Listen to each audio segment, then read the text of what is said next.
What is up, internet? Welcome back to Milehighkei, America's best K-car channel, and there's no two ways about it. I got a beat.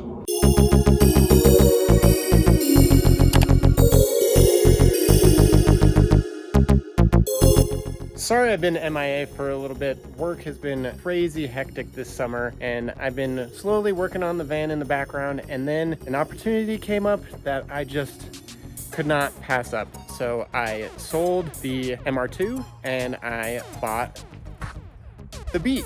So this is my 1991 Honda Beat. I just picked it up locally recently from my buddy Will. If it looks familiar, it's because it is familiar. This is the Beat in a video a while back that I helped change the timing belt on. Same Beat, it came up for sale. I purchased it, and now it is here in the driveway with the van. So it's a pretty stock example. It does have these amazing Honda Civic VX wheels. I don't know if just the 13s are the VX or if the 14s are as well. So this is a staggered setup. There's 13-inch wheels in the front as well as 14s in the back. The previous owner got these powder coated, this really nice kind of metallic gray, which is pretty awesome. There's the Honda stamp right there. And included in the sale was an entire set of extra wheels. So this is, again, a staggered setup, so I will have a full set of 13s as well as 14s. I'm really tempted to try them out on the van because these Techno racing wheels are 13-inch as well. So I think it would look really cool with a set of these wheels. Don't know what I'm gonna do with these yet. Probably paint them white, and I might do some fun stuff with one side being one color and one side being another color. Haven't quite made up my mind yet. So this car is pretty clean, but it is not perfect. If we walk around, you can see there's some chipping on the clear coat, on the mirrors, back here on the trunk, as well as the spoiler. And then over here, there's a little ding right here, and this mirror is a little worse for wear, but it does have a really cool, I wouldn't call it a body kit, but the side skirts are not factory side skirts. As you can see here, they go up kind of high to where they cover the stock sticker right there. It just says Beat. It's in a little better shape on this side. That's where the sticker goes. I do have a set of OEM stickers that I'm going to replace these with. So I'll take this off and then raise it up a little bit, but I'm not quite sure if I'm gonna keep the car this color or not. But moving on to the interior, with the top down, it's really easy to see inside. It does have a cool Momo steering wheel and a little like weighted shift knob. I don't know where this shift knob is off of, but it's pretty cool. It has the original Gathers head unit as well as the speakers up front here, which is a pretty rad little option. And we cannot gloss over the amazing stock seats with the zebra print. This car mechanically is pretty much turnkey ready. There is a little bit of a leak from the transmission, and I believe it's from the driver's side axle seal. So I have those on order that I'll replace, and if it keeps leaking, I do have a spare transmission over here, as well as a spare clutch kit. There's a spare clutch kit that has the pressure plate as well as the throwout bearing and the actual clutch disc. So if it comes down to it where I have to replace the transmission, I'll just do all of it all at once so I don't have to worry about taking it out again. Another cool thing is this exhaust with the cool dual center exit is actually Mugen. So that is pretty rad. I can't see right now what, it is a little hot because I just took it around the block, but right there you can see Mugen, pretty rad. It sounds amazing because this car It does rev to like 9,000 RPM. It's over 9,000! Definitely feels fast when it is actually not very fast. So I opened up the trunk here and just wanted to show this really cool rear strut bar. It does have the same strut bar in the front, which is pretty cool. I don't know like the branding on this or if they came with these, but it's a cool little thing. I think I'm gonna replace the intake airbox. I have the one that I covered with heat reflective tape, the gold one. So I think that would look pretty cool. Open up and see a little pop of gold right there. But the reason why I think it's an axle seal and not like a leak from the transmission case is up here, there's a lot of oil. So I think that when the car's driving, it's whipping up the oil everywhere. And that's like why it's like up here and like right here. But yeah, we'll figure that out pretty soon. But that's what we're here for. Just learning K-car maintenance, 660 cc's at a time. One more thing is that there's like a little dinger right here. So at some point there was a piece of tape or something put right here, or they masked it off and like sprayed it in order to cover up the cracks. But up here at the top, there's a little bit of a crack. So I'll have to repair that. And then I definitely need to like sand this a little smooth. I do think I'm gonna wrap the car. Drop a comment down below on what color you think the car should be. I think I know what color it's gonna be, but I'd like to hear what y'all think. Figure while I was at it, I'll lift up the bonnet and expose the frunk.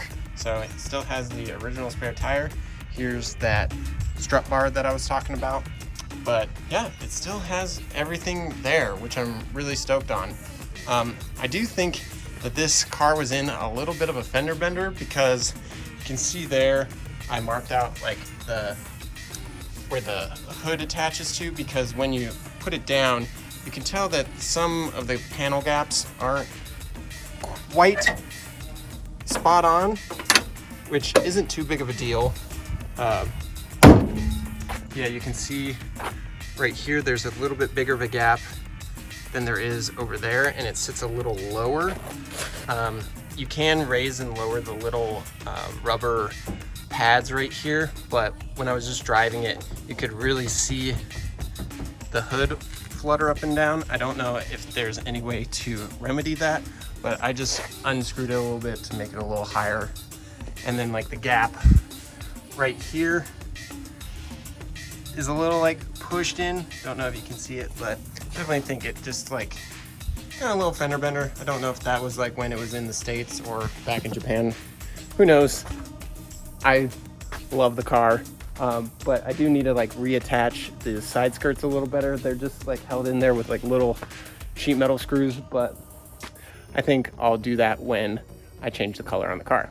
Moving into the garage, this is just some of the extra parts that came with the car. This is a rear main seal. Nice to have extra. This is the passenger side axle seal. The previous owner, he wasn't able to track down the driver's side, but I placed an order for it and it should be here in about a week or two. These are the OEM, you can see there, expensive red Honda label. These are the side decals, which are pretty rad. They show you like where, kind of like a template for itself, but I'll just need to raise these up a little bit when I install them on the car. And then this is pretty funny. The previous owner printed this out because he thought it would be kind of funny to put Midnight Club on the, like, as a banner on the windshield. It's just pretty funny because this isn't a fast car, and Midnight Club, look it up, check it out. With all this excitement about a new car, don't think I have forgotten about the van. So I've been working on it slowly here and there while I can. Just been really busy with work. I have been able to do a little bit more plumbing on the car This is it's like a one-way valve that came on the Acti that I plumbed up to work with the Beat engine. This is just kind of like the breather from the gas tank. There's 3 ports that come out of the gas tank. There's like the feed, the return, and then this one, which is like a breather. I just hooked this one up just to make sure I dot my T's and cross my I's, if you know what I'm saying. I do have the vacuum system all plumbed up. So this is for the fuel pressure regulator. This one goes down to the turbo over there.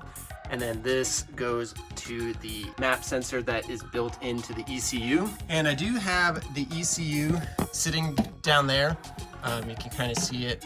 This is the ignition control module that I have all wired in. And then I do have some wires running up to the front with my new gauge pods. For the O2 sensor, I just decided to go with the AEM wideband kit. Shout out to PFI Speed. Thank you, Brent, for letting me know about this product. Really cool. It comes with a O2 sensor, all the wiring. I still need to get everything with the wideband and make sure I need to get the exhaust fabricated. That's what I'm trying to say. But cool little pod up there. I did have a hole drilled into the dash for the tachometer. So I just got this gauge pod. It used to be black, but then I painted it to be gray. It matches up well, and yeah, it's not going anywhere. And then I did get a clock. I did post a little reel on Instagram installing that. Really easy. I got the wiring harness from Will Powered Performance, as well as these shifter bushings. So now the shifter is really, really stout. It's not going anywhere. There's not a lot of play at all. Significantly better than before. I have all the plastic off right now because I'm still working on the wiring. Yeah, so that's sort of it in the garage. Actually looking now, I do have this V-band flanged downpipe to go onto the turbo. So the way that the turbo is placed in there, it kind of has to go up and make another 90, like sort of like a little S. So I will have to get this cut. But I don't have the capabilities for welding stainless at the moment, so I'll have to take that to someone that does. I am gonna remake the intake plenum. I have the other one around here somewhere. So this was version 1. I got another piece of aluminum to cut out to make it a little better. There was just some measurements that I didn't make correctly the first time, so I'm gonna remedy that and get that going, so then we can start plumbing up the turbo kit. As you know, the intercooler is down here, and I just have to shoot it up this way to get to the hot side of the turbo, and then just up right there straight into the intake. You can kind of see it right there. So I got to order some more lengths of 2-inch intercooler piping in order to get this going. But yeah, just slowly trucking along. I do want to have this car going by the winter time so I can have a backup, because as you might know, I live in Colorado, so the Beat is not gonna be the best snow car. Van isn't much better, but it at least has some better ground clearance, so there's that. Well, just a quick little video to bring y'all up to speed on what I got going.